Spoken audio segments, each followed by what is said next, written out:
Well, good evening, Brennan, and welcome to the 17th Lodge Hope of Karachi Zoom meeting during the current COVID-19 pandemic. It's a pleasure to welcome you all back along this Tuesday evening as we move towards progression for potentially some light at the end of the tunnel. We've seen just this week some announcements from the United Grand Lodge of England on what they see our future could be for meetings, and no doubt in due course we will have some direction from the Grand Lodge of Scotland. But in the meantime, Lodge Hope of Karachi will continue to provide a weekly insight into Freemasonry for you. As ever, can I remind you of the Grand Lodge of Scotland guidance that I need you to keep your videos on with your names on the screen, so I can vouch that you are Freemasons. I would encourage you all to sign the virtual tile within the Lodge Hope of Karachi Facebook pages, and there will be questions and answers with this evening's speaker afterwards, and I would ask you to put those into the chat room. So, Brent, I'm delighted to welcome virtually this time a brother back to the province of Fife and Kinross, Brother Mike Neville, who is a retired Scotland Yard detective, chief inspector. Mike is an expert on the history of the craft and the history in particular of crime. And I'm not saying that because crime and the craft go together, but I'm sure Mike will explain all that over the next 40 minutes or so, although there are a few dodgy characters on my screen this evening. And as a result of that, he travels around the world assisting police forces and giving lectures in lodges. Mike's also world renowned for his ability to catch criminals with CCTV using super recognizers. He is author of Sacred Secrets, Freemasonry, the Bible and the Christian Faith, and holds the rank of Lieutenant Colonel in the Army Cadet Force, as well as being the National Training Officer for Music. Colonel these days, look, full Colonel. Oh, are you full Colonel? I apologise, Colonel.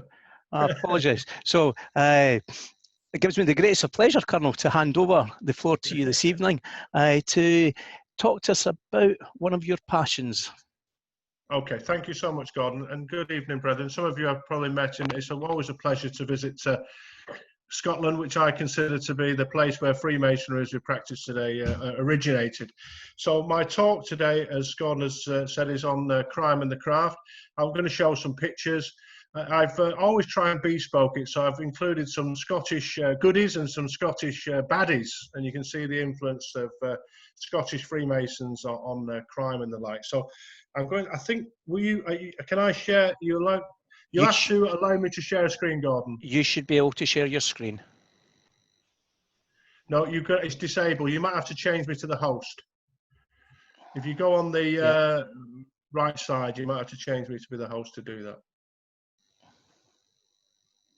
There you go. Thank you so much. Oh, where's my thing gone then?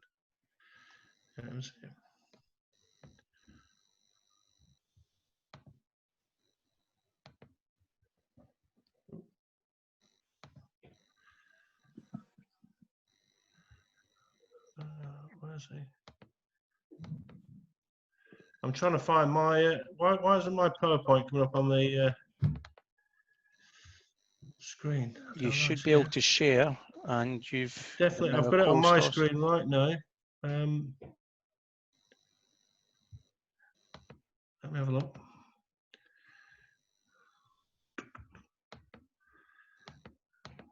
I don't know why this is not happening, actually. Let me get rid of some. Bear with me, Gordon, a second. I'll get rid of some stuff, and I'll see if it comes up if I get rid of. Forgive me messing around like this, brethren. It doesn't usually happen like this, though. I've got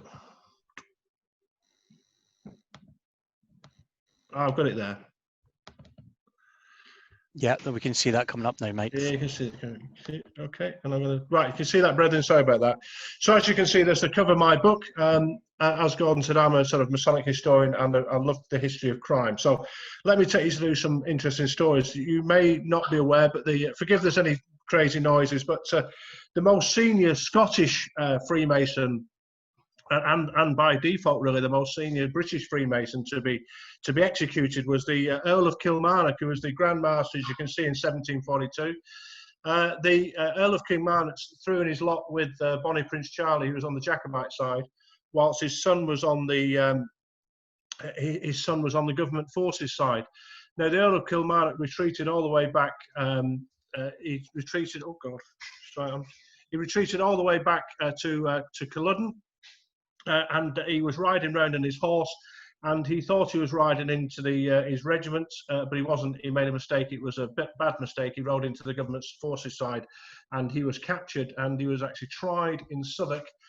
He was executed on Tower Hill. You can see the plaque on the left-hand side where it shows where he's executed. And as an earl, he was the most senior earl. So the privilege of such was that he got to go first, and he was very contrite.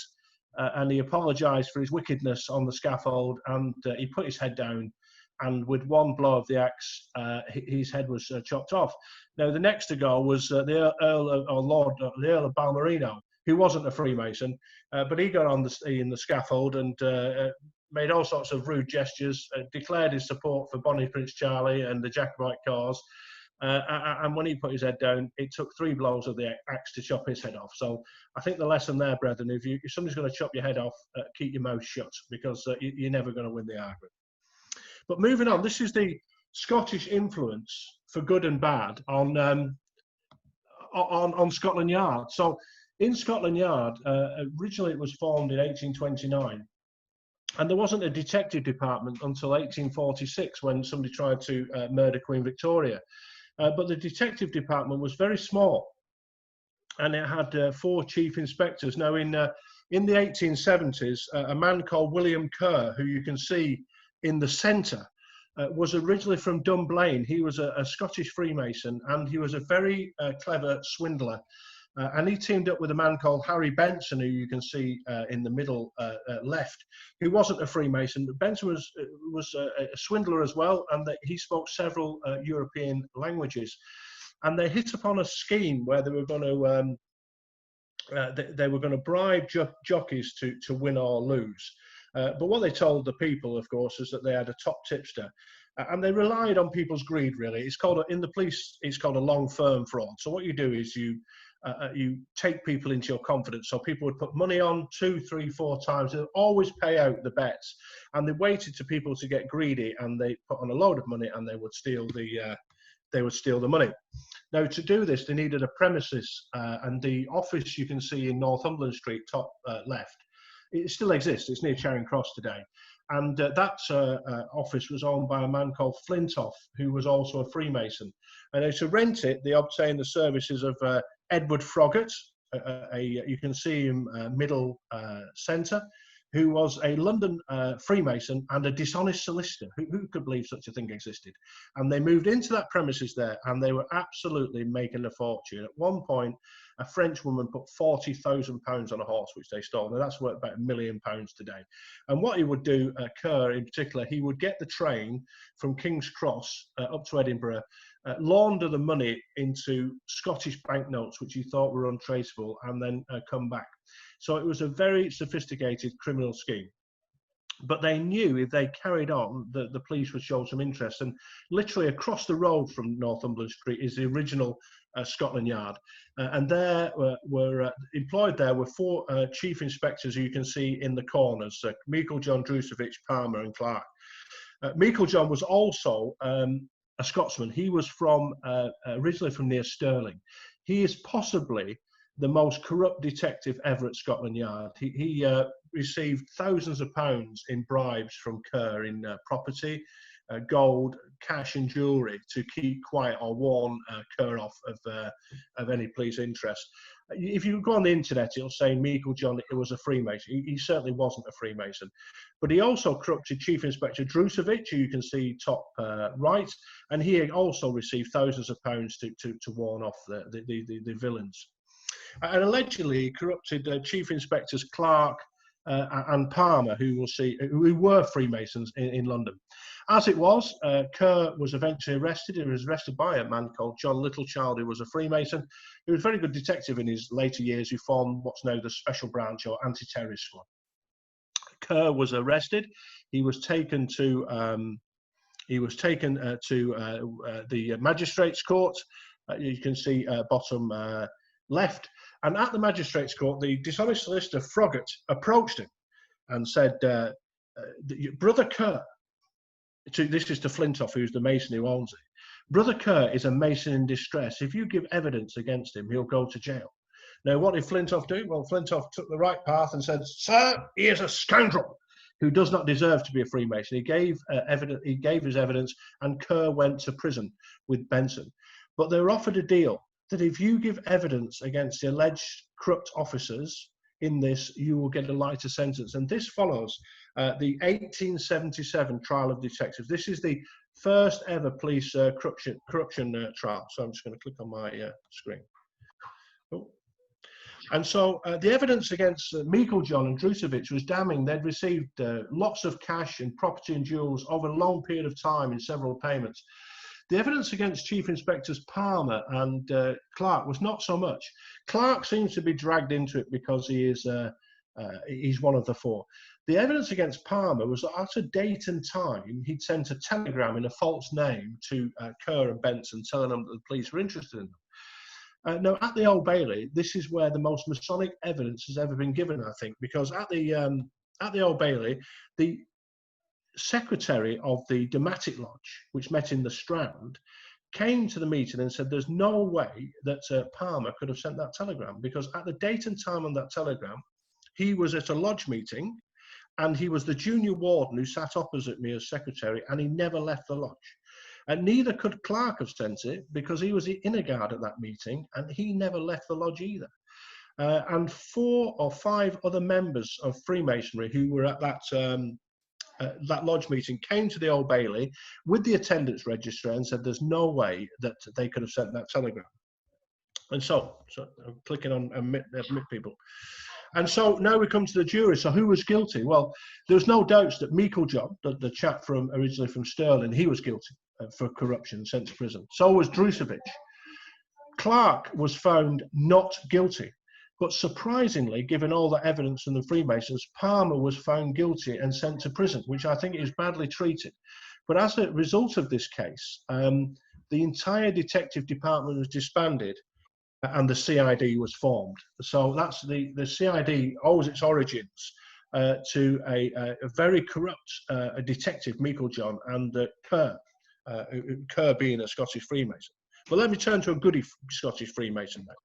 And of course, the most famous crime that Scotland Yard has ever investigated is the Jack the Ripper murders in 1888. Now, we really don't know how many murders Jack the Ripper committed. In this day and age, we'd have a far better idea. And there's all sorts of Masonic conspiracy theories. When it says the provincial Grand Master of Berkshire down there, that's Prince Albert Victor. And what's claimed is that he married a Catholic, which was illegal, had a child, the prostitutes know about it, and there was a Masonic conspiracy to bump them off. I mean, luckily we can prove that this conspiracy was a load of nonsense. But let me tell you some of the Freemasons actually involved in this case. So Sir Charles Warren, who was made a Freemason in Gibraltar, he was the Commissioner of the Police, and also Right Worshipful Brother, he'd been the District Grand Master out in Singapore. The Coroner, Baxter, he was certainly a Freemason in London and Sussex, and heavily criticised the police as bungling and stupid. And having been in the Metropolitan Police for a long time, I can suggest that he may have been right, actually. The Lord Mayor of London, De Keyser, was Belgium originally, but a Freemason, London Freemason, and he was the Lord Mayor until the day of the last murder, if you want a conspiracy. And so was this man. This is George Lusk. He was the chairman of the Vigilance Committee. Now, if you watch a Ripper film, they're often portrayed as some kind of communist vigilantes, but they weren't. In reality, they were local shopkeepers who didn't really want murders affecting business. And Brother Lusk was a member of the local Doric Lodge, which then met in the East End. Just a second, Abigail, close that down, please. So I'm just going to shut the door.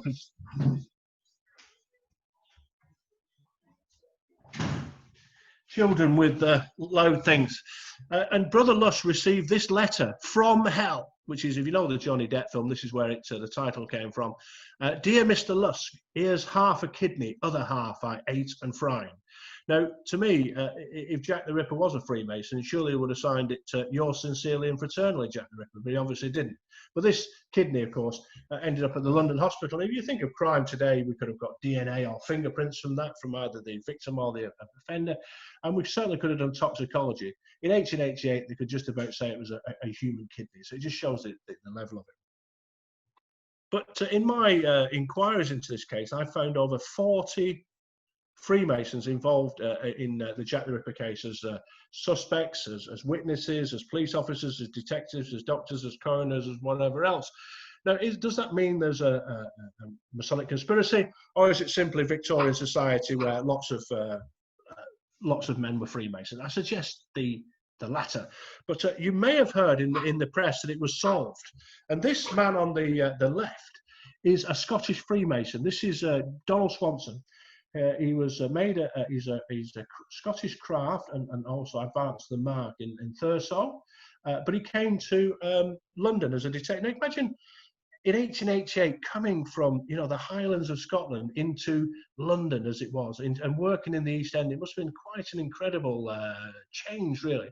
But he was a very good detective, Swanson. Did all sorts of famous cases in his days. But he would have been called a senior investigating officer. So he was at Scotland Yard, and everything about the Jack the Ripper case came through him. And he reported direct to the assistant commissioner. And when the assistant commissioner retired, he wrote his autobiography.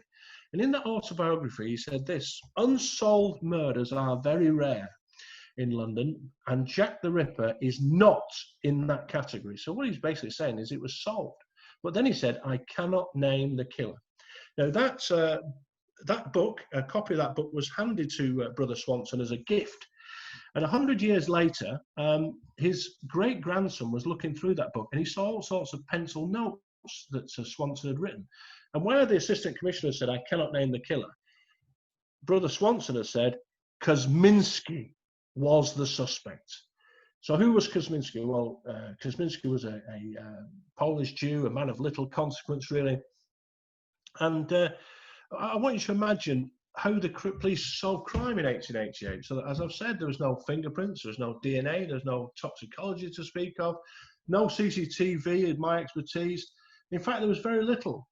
But they did have detectives, and a Freemason Willie Clarkson, who worked at the Drury Lane Theatre Lodge, would help to disguise these detectives, and they followed Kosminski around for 3 days. Now, unfortunately, he was mad, and he was found masturbating every day in public, so he's just crazy, so they just locked him up in an asylum.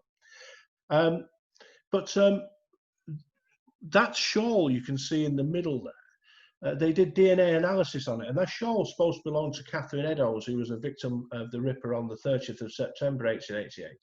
And on it, they say they found blood, which DNA can be matched to one of Kosminski's relatives who is alive today. And there's blood which matches Eddowes' relatives, and there's semen on it which matches one of Kosminski's relatives who's alive today. So it sounds very conclusive, but the DNA is only 1 in 10,000. If I was involved in a murder, it'd be 1 in a billion.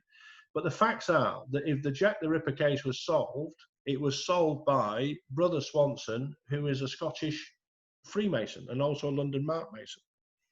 But moving on, when I can click my screen, this is possibly the most famous case in the sense that it's entered into mythology, really. So this is Frederick Seddon here, who was a Mason initiated in Liverpool.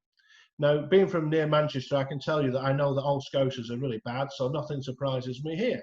So he moved to Buckinghamshire and then to London. And he was quite a greedy man, really. He loved gold coins, and he fell in with this eccentric spinster called Eliza Barrow, who owned the Buck's Head pub, which you can see there, which is in Camden Market in London. And she owned the shop next door, and she had lots of money and gold coins. And Seddon made her a deal. He said, look, you've got too much to worry about here, all these assets. So if you come and live in my house, which you can see Tollington Road there next to him, which still exists, if you come to my house, my family will feed you every day. We'll give you an allowance every week. And in true murder style, we'll look after you for as long as you shall live, which, of course, is not very long at all, because what Seddon did is he bought some fly paper, and from that you extract arsenic, and he put into the he put into his arsenic into that medicine bottle you can see on the right, which is still at Scotland Yard now, and he gave her one massive dose of arsenic and killed her basically, and she buried her very quickly. After a week, the relatives of Eliza Barrow came asking, "Look, where's the will?" And he told them to clear off, which they weren't satisfied with. So they went to Scotland Yard, who called in Dr. Bernard Spilsbury, later Sir Bernard Spilsbury, you can see in the centre, who was his first big case was on the Crippen case, and he came to the New York Times, described him as the real Sherlock Holmes. And also William Wilcox is his superior, who was also one of the top pathologists of the day. They were both Freemasons. If you're thinking of bumping off the missus with arsenic, this is not the proper way to do it. I might show you the correct way in a short while. But they exhumed the body and quickly proved it was arsenic, and he was brought to trial. He was brought to trial at the Old Bailey in front of His Honour, Sir Thomas Bucknell, who you can see there. And that's Right Worshipful Brother Sir Thomas Bucknell, the Provincial Grand Master of Surrey. So the scene is set now that the Old Bailey, you've got the Masonic murderer in the dock, and you've got the Masonic judge presiding. And Seddon was found guilty. And this photograph here is unique. It is the only photograph taken of a sentence in the Old Bailey. They think that a woman had a camera concealed in her hat to take this photograph. And if we look to the left, you can see the police officer in the dock, and in front of him is Seddon with his bald head. And if we look to the right, at the chair, you can see Judge Bucknell, Right Worshipful Brother Bucknell, with the black cap on his head. This is the moment of sentence where he said, as judges do, "Have you anything to say before I pronounce a sentence of death?" And this is what it said happened. This is what Seddon did. And said, "By the great architect of the universe, I am not guilty of this crime." That Bucknell was taken aback by this, he was quite upset by this, but this is what he said: "Our brotherhood does not encourage crime, it condemns it," and sentenced him to death. And of course the hangman said, "Step off with the left foot," but he didn't really. That's a myth, really. No hangmen were Masons in England for some reason. Apparently they weren't allowed to be. But the problem is in the Scotland Yard Museum, there is a letter that Bucknell sent to a friend who I've traced to be a Freemason, saying, "I've been criticised by anonymous Masons for what I did. I think he did his duty." So if anybody says to you that Masons get off at court, you can say, "Do you know the case of Brother Seddon and Brother Bucknell?" And you'll have some evidence. But you remember I mentioned about the right way of bumping off somebody. This is probably the best, but this is Major Herbert Armstrong here, Worshipful Brother Armstrong, who was he was a solicitor in Hay-on-Wye. And he looks a bit like Crippen, actually, but he was a small, weedy man. And my police experience tells me that if you're small and weedy, you usually marry a big strapping woman, which he did. And she was quite a bully. And she bullied him, and he escaped, really. He was in the TA in the Great War. That's why he's a major. And when he came back from France, she was at him again, bullying him. And so he escaped to the garden, and he didn't like dandelions, so he went to the chemist shop, and from a brother in his lodge, he bought some arsenic. And what he did, he put the arsenic in a little squirter gun, and he squirted the dandelions and killed them. But that's not all he did. He kept some of the arsenic back, and every day he put a tiny bit in his wife's food, just a tiny bit every day. So over a period of time, a long period of time, his wife went sort of slightly mad, and then she went even more mad, and then she went completely mad. And of course, with women, of course, this is difficult to tell sometimes. And then she died, and that was the finish of her. But no one suspected a thing. Everybody felt sorry for him, and he was widowed, and it's a tragedy. But all this did was embolden him, and he thought, "Ha-ha, I've got away with this." And now he thinks, well, there are 2 solicitors on Hay-on-Wye, and it'd be far better for the business if there was only one. And this is where, brethren, I feel he crosses the line, because the other solicitor he intends to bump off is a brother Mason. I mean, it's one thing for somebody to kill their wife, but to kill a brother Mason, that's outrageous, isn't it? But anyway, so the first attempt at killing the other solicitor is he sent a box of chocolates to the family.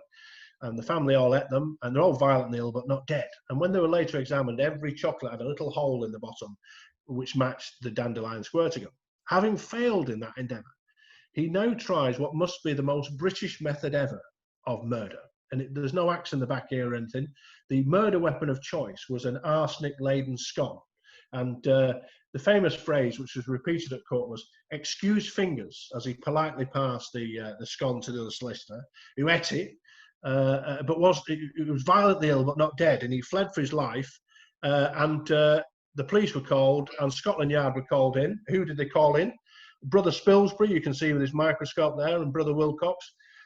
They quickly they exhumed the wife. She's been dead for several years, but her skeleton is riddled with arsenic. The scones, there's crumbs, they've got arsenic in them. The chocolates have got arsenic. He's arrested by a detective sergeant from his own lodge who finds arsenic in his pocket. So there's a pretty strong case against him. He actually appeared at Hereford Crown Court, which was designed by Robert Smirke, a Freemason who designed the British Museum. And the foreman of the jury, who stood up and said guilty, was also a member of his lodge. And that was a finish of him, and he was hanged. And it does give me some perverse pleasure as a retired detective to see a solicitor hanged. That's just a personal thing. You have to forgive me that indulgence. But this is a scandal worthy of the... I was disappointed being British at the Jimmy Savile and the Cyril Smith cover-ups, and this is probably just as bad, and it involves the murder of the Grand Master of England. This is the Duke of Devonshire, who was the Grand Master in the post-war years, up until his death in 1950. Duke of Devonshire was a very powerful man. He was on Churchill's cabinet in the war. His sister, who you can see in the bottom right, was married to Macmillan, the Prime Minister, Lady Dorothy there. His son was engaged to JFK's sister. The Dukes of Devonshire have a beautiful home, you can see in the centre there, in Derbyshire, and they don't have a holiday home in Eastbourne, which you can see in the top centre. They actually own Eastbourne. The entire town belongs to them. But this is not a good place to have a heart attack in 1950, which he does, because the GP there was one Bodkin Adams. Bodkin Adams is probably worse than Shipman. He likely to have killed 250 to 300 people, usually rich widows, putting them to sleep. But he was very kind and nice with them before he did it, and they left him 2 Rolls-Royce Silver Ghost cars, vast sums of money and property, and he lived in that 17-bedroom house there. And he went around bumping off people in Eastbourne for 10 to 15 years, until he was eventually brought to trial at the Old Bailey and got off. So how did he get away with it? Well, the person to blame, in my view, is Manningham Buller, who's the Attorney General, bottom left. Manningham Buller, who was obviously controlled by the government, he had to pick the case. And in the 50s, you could only be tried for one murder at a time. And so he picked a case where the body had been cremated, so there was little evidence there. All sorts of notes and medical histories went missing or ended up with a defence. Why is he doing this? Well, the NHS is very new, so the last thing the government need is a doctor swinging from the end of a rope. The British Medical Association sort of collaborated, and they told no other doctors to give evidence. The homosexual police chief the police chief in Eastbourne, he didn't want any trouble either, because this is the 1950s. I mean, today in the police, it's probably criteria for promotion. I'm only glad I got out before it's compulsory, but he didn't want any trouble. And also that Manningham Buller, he's related to the Duke of Devonshire, and he knows that the Duke's sister, Lady Dorothy, you can see again there with Macmillan, who married to Macmillan, she was actually having sex with Lord Boothby, who you can see below, who was also having sex ultimately with Ronnie Craig. So the net result of all this scandal and manipulation of evidence results in Bodkin Adams getting a not guilty. And the moment he was given a not guilty verdict, the Attorney General handed him a letter, like Tony Blair gave to the IRA men, saying you can't be retried, or you can't be tried for any other murders. At which point, so fast in the court that the judge intervened, but it was too late. He had the letter, and so he got off. And the question is, though, is why did he kill the Grand Master? Because if you look at rich widows, you can understand there's some element of greed as a motive, but with Shipman, they found it went more than that, because there's a psychological thing about I decide who lives and dies. But again, if we look into Bodkin Adams' life, he was a member of the Plymouth Brethren, which is a sort of bizarre religious sect, which claims that Freemasons are the devil. So is that why he murdered the Grand Master? In any case, he got away with it. And if anybody thinks Freemasonry is all powerful, how can you kill the Grand Master of England and get a not guilty and walk away? Scandalous. But you'll be pleased to know that none of the great train robbers were Freemasons. But this entire crime, and I'll show you the Masonic connection in a minute, but this entire crime happened because it was a Scottish bank holiday. So in the train used to be moved from Scotland down to the south of England to London, full of money on a post office carriage. But as it was a Scottish bank holiday, it had 5 times as much money in it. Now, the South London villains had a very good plan. They adjusted the signal, they covered up the go signal and shorted it so the red light came on. So the train was stopped. Now, the idea was that Ronnie Biggs, who's the subject of this story, Ronnie Biggs was to hire Ronnie Biggs was to obtain a driver to cut off the high value packages carriage and move it forward to the bridge you can see on the top left. Ronnie Biggs recruited a man who could only drive Thomas the Tank Engine, so they had to whack the driver, Jack Mills. No one likes violence, but the train was moved forward, and they stole the equivalent in today's money of £30 million, which they moved down that embankment into army lorries and drove 17 miles away to Leatherslade Farm, which you can see at the bottom left. Second mistake. Well, they had so much money in that farm, they were playing Monopoly with real cash. And that in the centre, you can see the Monopoly set in the Thames Valley Police Museum, which I went to see. And you can also see the pickaxes and axes they used to get in the train. But the second mistake, they thought the police were onto them and didn't burn the farm down. They just fled. So the farm is full of fingerprint evidence.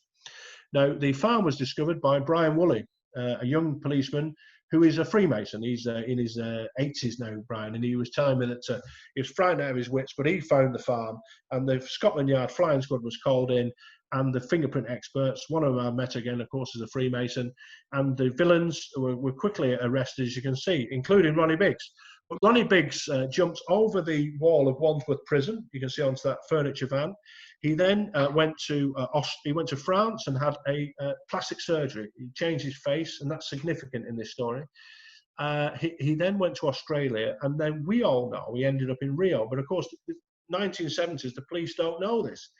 And so Scotland Yard was sending detectives all over the world to find Biggs. And the man chosen to go to Rio was a detective sergeant called Brian Marshall. Now, I've spoken to Brian, and of course, he's a Freemason.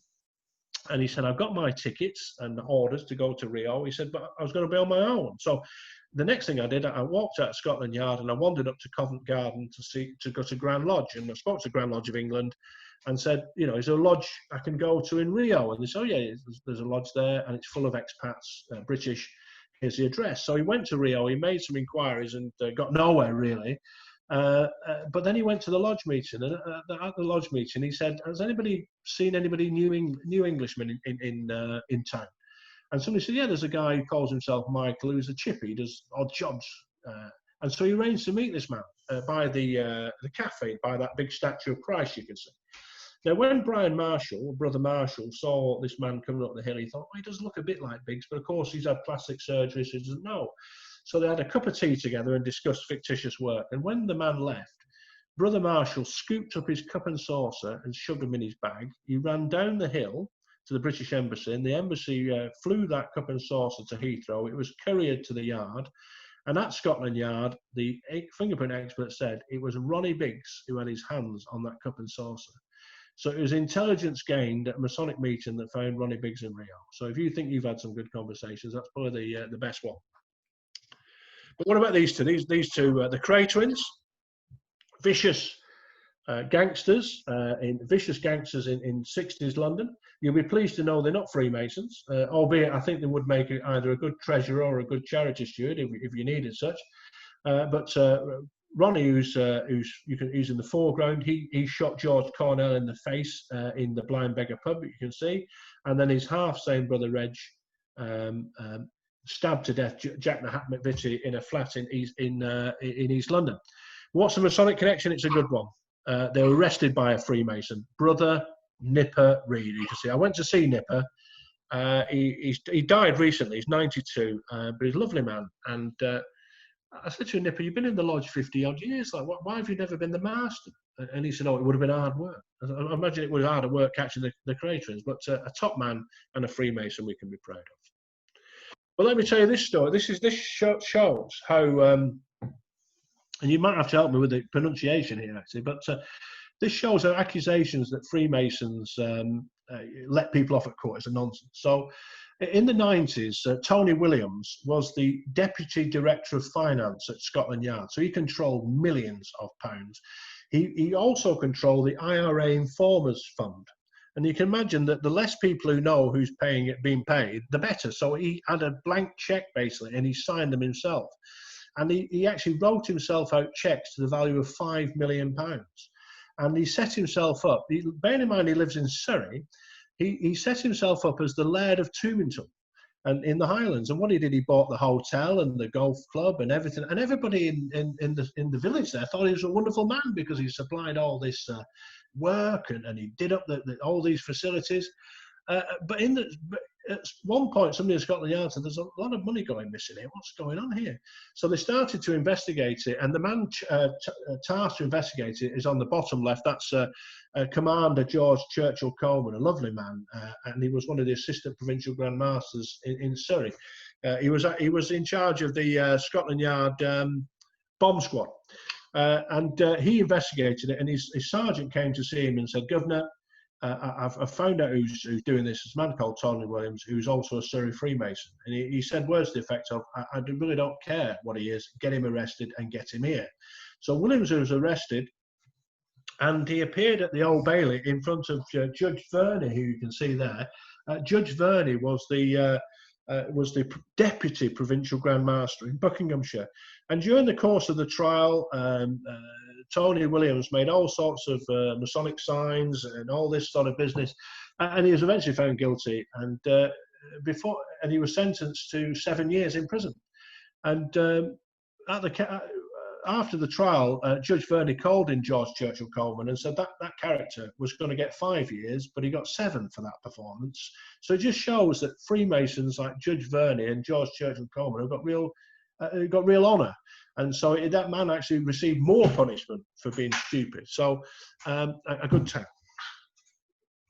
Bear with me. So in conclusion, there's always been, some people get the hump about these things. Oh, I don't like it. But you've got to appreciate that in any organisation, there are good and bad people. And the Masonic ritual, now you have to help me if this is in Scottish craft ritual. It's certainly in English craft ritual. But you can see there the first degree tracing board. And on the first degree tracing board, particularly in England, there are 4 tassels that you can see in the corner, which it says represents prudence, temperance, fortitude and justice. And the ritual goes on to say, all of which virtues were practiced by the great majority of the ancient Freemasons. Not all, great majority. Because if you've done your 3rd degree, you know that 3 Master Masons bumped off Hiram Abiff, and 12 had a good think about it. So that's 15 bad ones that the ritual actually acknowledges exist. So anybody who says Freemasonry is perfect, no, it's not. It's not perfect at all.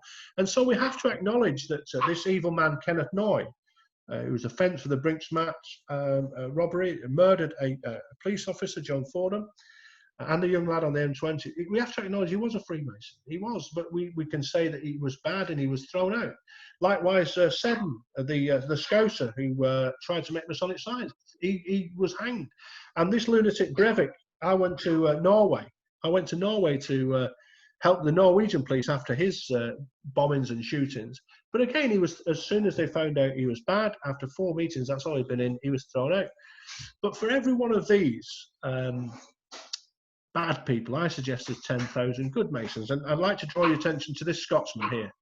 This is Jim Morrison. So Jim Morrison, as I say, originally from Scotland, but he was a Metropolitan Police detective in the East End. And he was off duty in 1991, late towards Christmas, and he was waiting for his wife in Covent Garden. Many of you have probably been there, particularly if you've been to Grand Lodge in England. And he saw a bag theft. Now, he could have ignored it, of course, but he didn't. He chased the man, and the killer's never been, he was found stabbed to death, and the killer's never been found. And that plaque, I went on the 25th anniversary of it, actually, but if you're ever in London, that plaque is just near the Indian Embassy, the Aldwych. And so finally, it was a Mason who brought all these scoundrels to justice after the London riots. That was me. And you heard about my work with human super recognizers. If you look at the bottom, it was one of them who had identified the man in the red mask and the black hat as the man you can see in the photograph. Now, no facial recognition machine could do that, but a human can. So that's part of my work there. And here's another case, which is a less successful conclusion. I failed in my hunt for the body, but if any of you old chap have got information, there's a Crime Stoppers number. And so if you do come to London, please come with me. I'll show you all these places exist. And there we are. Any questions? Mike, on behalf of the assembled brethren, can I thank you so much for a very intriguing insight into some of our country's most infamous characters, not only the crafts infamous characters, and I'm sure we will have quite a few questions for you. But just to start them off, I've actually got two for you. Yeah. The book The Brotherhood by Stephen Knight and the follow-up by Martin Short, Inside the Brotherhood, casts particularly English policemen and Freemasonry in a very bad light. What's your views on those two gentlemen and their books? Well, the books they're not very well researched. For example, if you read, like I said about John Meiklejohn, the guy from near Stirling, they claim he was a Freemason. Knight makes all sorts of accusations about Jack the Ripper and Freemasonry, which are very easily disproved, and he misses out half the people who were Freemasons. And I think the nicest comment on Amazon about my book, Crime and the Craft, you can see there, is that it's balanced. So I've given like an honest insight into this. There are some goodies, but there are also lots of, there's some baddies, but there are lots of goodies, like most of the forensic science development were by Freemasons.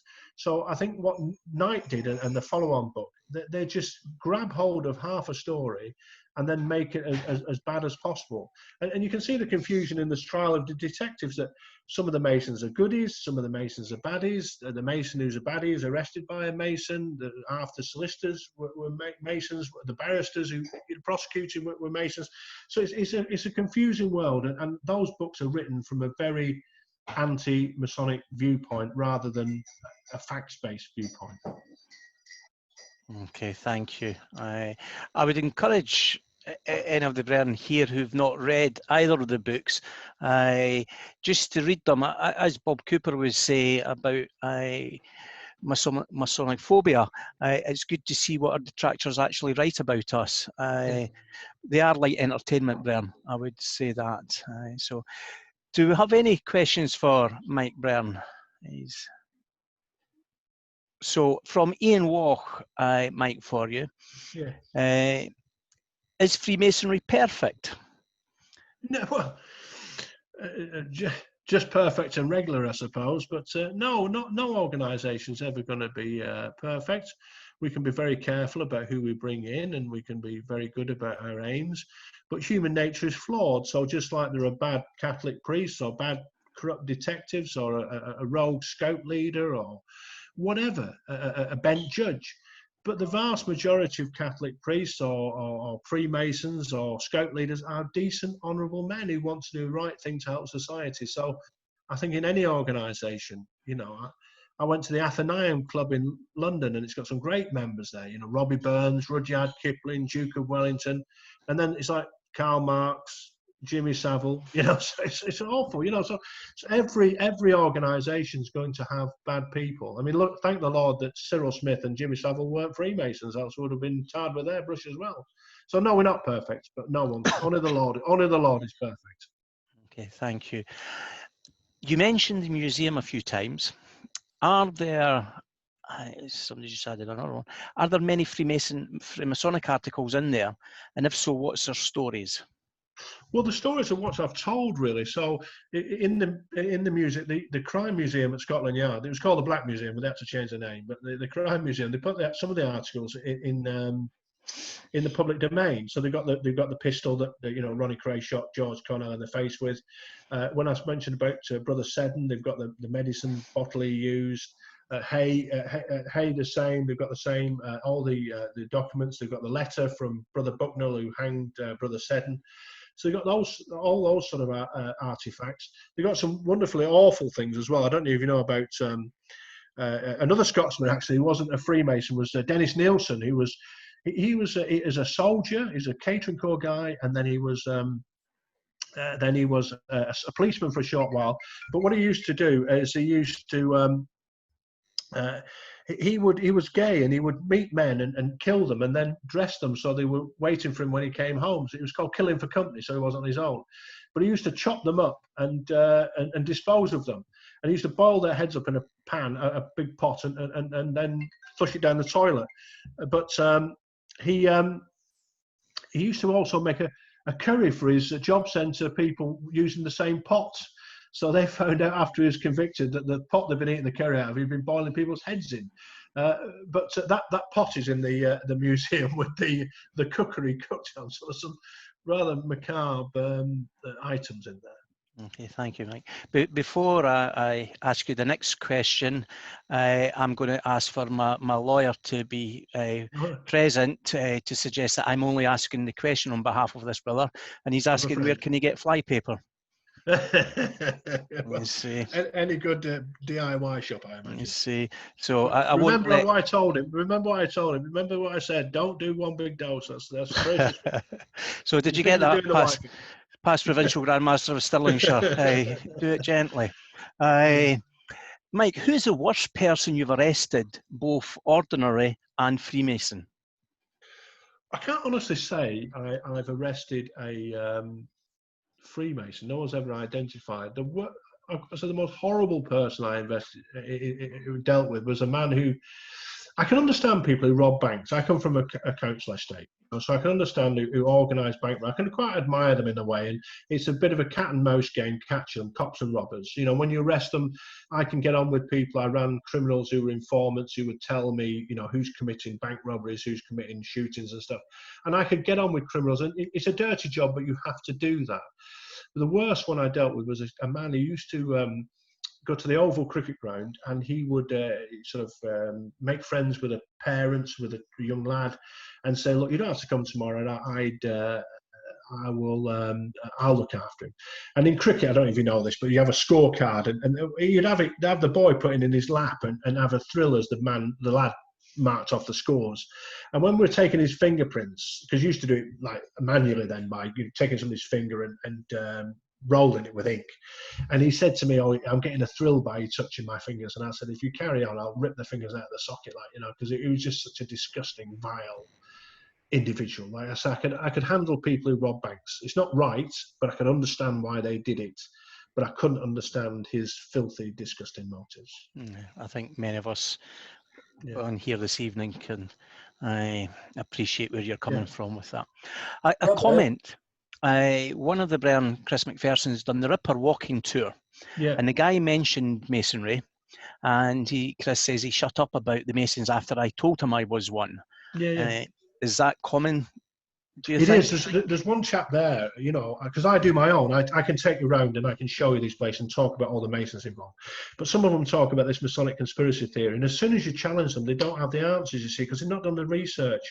Because, for example, if you've ever seen that film From Hell, what you have is you have Fred Aberline, who's like the equivalent of the detective inspector. So Swanson, who I spoke about, the Scotsman from Thurso, he was like the DCI, and then below him was Fred Aberline, who was he was like on the ground. And in the film From Hell, the Masons, who've got this big plot, try and kill him. And I always say, well, it can't have been that bad, because Fred Aberline joined Freemasonry in 1889. And his sergeant, who you see, if you watch the films with like Johnny Depp and Robbie Coltrane, the sergeant who Robbie Coltrane plays, he also joined Freemasonry. So it's like a fantasy land. And when they're challenged, they can't add it up. And just by way of example, the East End is rough now. In 1888, it was like, you know, you'd be mad to walk round there. So the idea of a toff walking around the East End, he'd be, to murder people, he'd be murdered before he murdered anybody else. You know, he'd be murdered and robbed and sent on his way. So I think it's a fantasy, and it's good to challenge these things. Okay. Mike, good to see you, brother.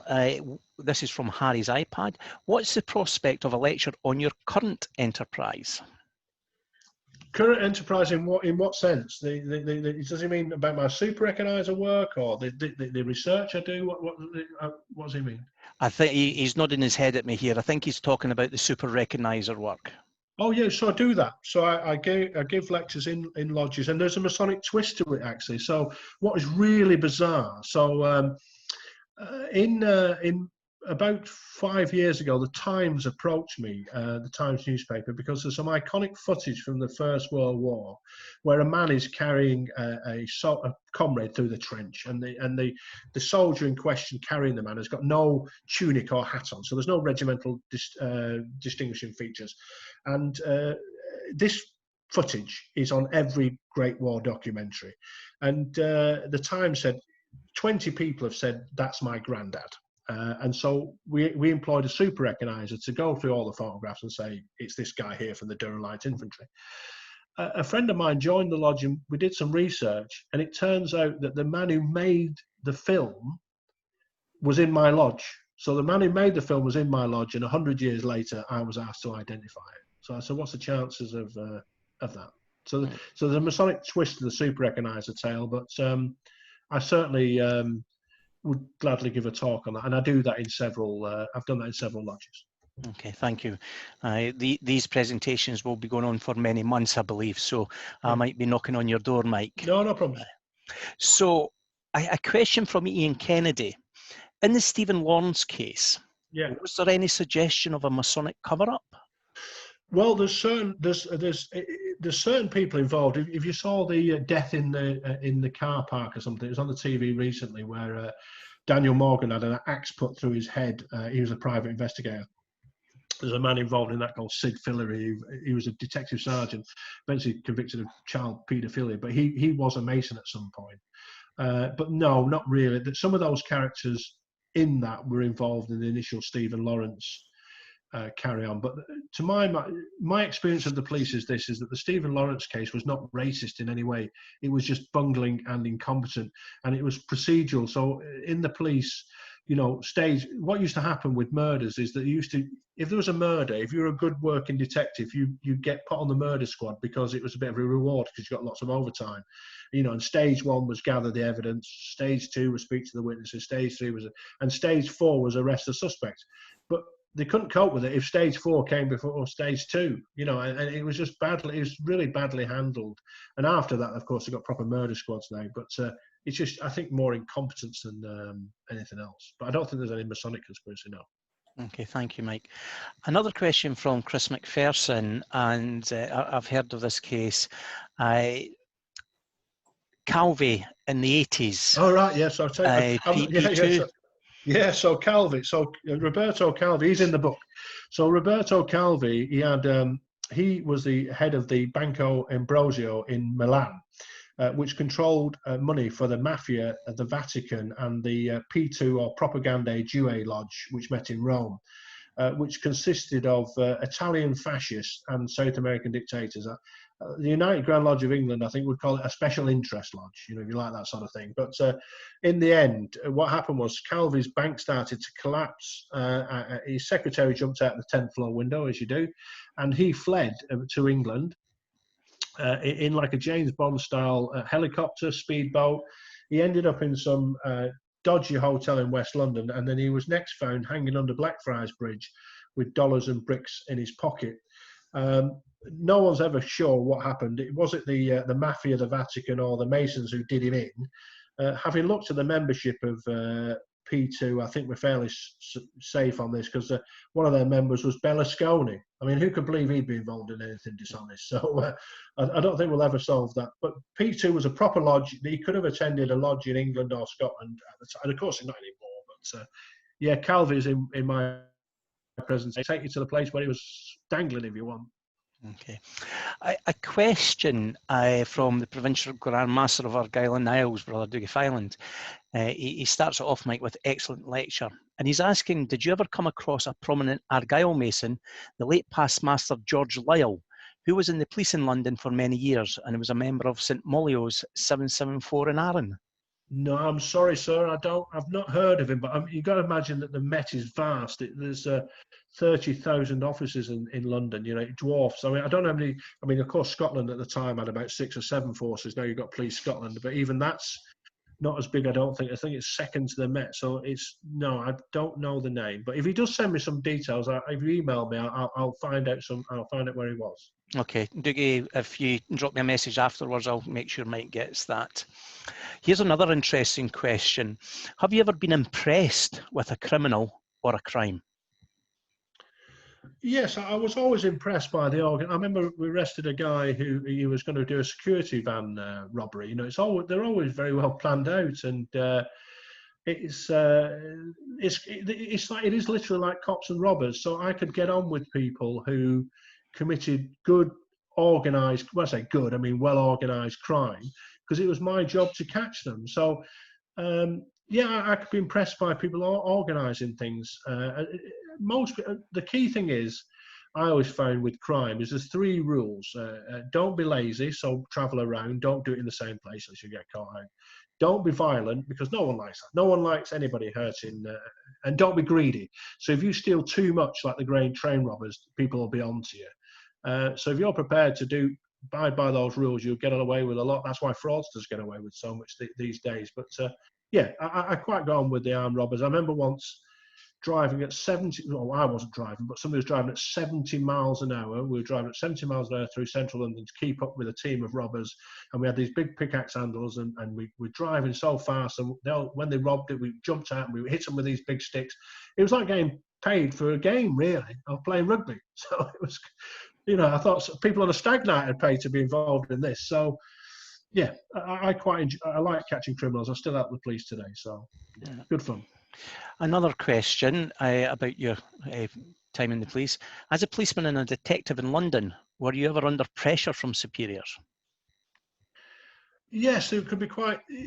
The police are very political, and I remember when I was in charge of all the identifications in the London riots. So we had, you know, thousands of images of people to identify. And one of the commanders tried to pressure me into bending the rules to get the identifications. And I had to say, no, I'm not going to do that. We're going to do this properly. Because all he was interested in is political expediency and going and telling the Prime Minister that we'd identified so many people. And of course, the cases would have then fallen apart at court because the identifications were flawed. So I had to stand up to people. I mean, I revealed, for example, that if you want to look me up on Google, I said that the CCTV in London was an utter fiasco.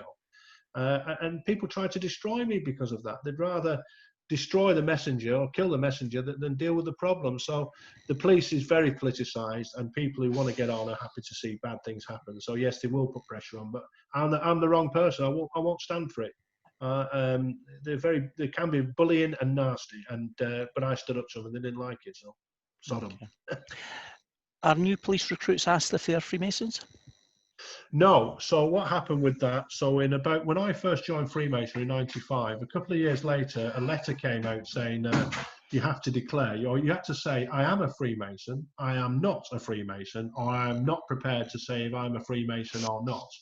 But within a couple of months, the whole thing was stopped because there was a court case in Italy where a municipal council had tried the same thing with employees, and it was declared illegal by the European Court of Human Rights. So they can't do that.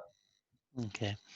A question from one of Scotland's finest. Back in the day, he wore a uniform. Were any of the Met commissioners in the craft? It was Sir Charles Warren, who was the commissioner at the time of the Jack the Ripper killings, as I've noted, but none as I know since. And it's certainly gone on its turn on its head, because of the top 40 Met officers from the commanders, deputy assistant commissioner, and commissioner, none of those, to my knowledge, are Freemasons anymore.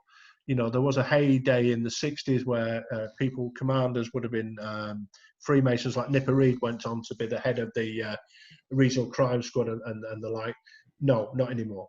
But the only commissioner I know of is Warren. Okay.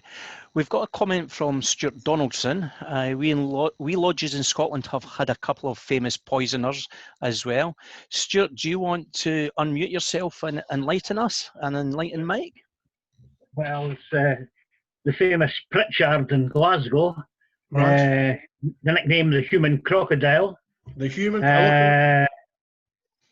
And the other one, Marie Chantrell, Lodge Canongate Go Winning. Right. A couple of famous poisoners. I've just finished writing the story of Chantrell, funny enough, for a newsletter. And it seems that in Canongate Go Winning, the day after he got hung, they called a special meeting to pick somebody else for the committee. in London, one of the lodges, one of the guys was hanged, and he said in the minutes he'd gone away. Well, Stuart, would you mind sharing those stories with me via Gordon, would you please? Yeah, certainly. It'd be wonderful. And you could tell me the lodges they're in. I'll copy out your email and I'll send them to you. How's that? That's smashing. Thank you very much indeed. No problem. Thank you, Stuart. The final question I think we've got in the chat room for you, Mike. I saw a lecture in Edinburgh St Andrews, number 48, where the speaker spoke about the links to Jack the Ripper. And he was speaking about various things he did and tried to link him to the Masons. Oh, it's just a comment. And at that time, I thought total speculation. So I think you've just further enhanced Brother Finlay Ross's Masonic knowledge this evening. There's no link to the ritual at all when you look at the deaths, and you look at the Freemasons who are out of their way trying to prove the killing. So it's a nonsense. And so you know, I can give hopefully I'll get up to the lovely Scotland and give a talk on Jack the Ripper. And like I say, it was probably a Scottish Freemason who solved it, so even better. No, that's great. Thank you, Mike. So I'm going to take this as a final question, and then I'll do the intimations and the thank you to Mike, and then we'll do what we normally do, Brian, open mics, and allow you to say your own personal thank yous to Brother Mike Neville for his presentation evening. So the final question, should new potential Masons be CRB checked? It's very difficult because, of course, you know, they'd have to fill in the forms themselves and do that. But the trouble with the CRB checks, I don't think they're called CRB anymore. They're not up here, yeah. Whatever the name they've got. But they only really rely on what address you give, you know. So like Ian Huntley, who killed the two girls in Cambridgeshire, because his local record of being suspected was in Lincolnshire, it wasn't picked up. So it only does so much. So it's no definite thing anyway. And then they wouldn't have to put down the spent convictions. So I don't think it would take us much further, to be honest. Okay. Well, thank you, Mike. On behalf of the Lodge Hope of Karachi and all our visitors here this evening, can I give you a heartfelt thank you for a really interesting presentation into the seedier side of life. Yeah. And I'm sure that everyone here has really enjoyed what they've heard and what they've learned.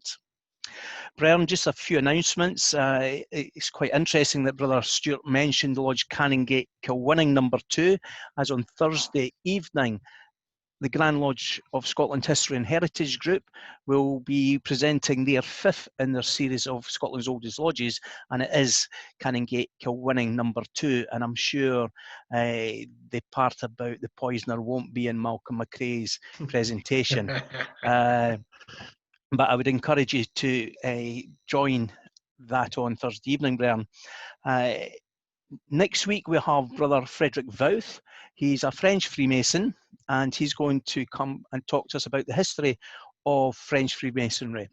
And it goes right back and talks about the difference between Freemasonry in the Great British Isles and what was more termed continental Freemason. And there's a very nice link on from Ian's presentation about the Jacobites. So, Brian, I would encourage you to come along to that. The YouTube channel is now up and running, Brian, and we have our lockdown lecture series are all uploaded. And over the last weekend, I've uploaded 8 of the Sankey lectures from Canada that are very interesting, Brian. And there's another 27 lectures now uploaded. So there's 50 lectures on our YouTube channel now for you to go in at your own time during lockdown to while away the hours. So, Brian, once again, thank you all for the support to the Lodge Hope of Karachi in our lockdown lecture series. And Brian, I will unmute you all so you can say your thank yous and good nights. That's you unmuted, Brian. Thank you, Mike. That was Thanks very much. Yeah, excellent. Thank you. Thank you very much, Mike. presentation. Excellent Thank you very much. presentation. Thank you. Appreciate it. Thank you very much. Thanks, Gordon. Excellent. Thank you, well done. Thank you. Mike. Enjoy it. Thank you, Mike. Enjoyed that. Thank you. Thank you very much, Mike. That's the second time I've heard your lecture. It's fantastic. Oh, thanks. Cheers, Tommy. It gets better every time. Brethren, I'm off. I've got to cook dinner. Super. Okay, Very, thanks, very Mike. Thank you. I'll be in touch. Excellent. Thank you. Thanks very much, Mike. Cheers, Gordon and Mike. Thanks very much. The book is available on Amazon, brother, and there's only 7 copies left according to the chat room. So I'm sure Mike will be able to Buy them speak to the from me. publishers. Buy them from me, Gordon. Okay, do you? I can Okay. sign them. Thanks, Mike. Thank you very much. Bye. Thanks, Mike. Bye. Cheers, Mike. Well done. Thank you.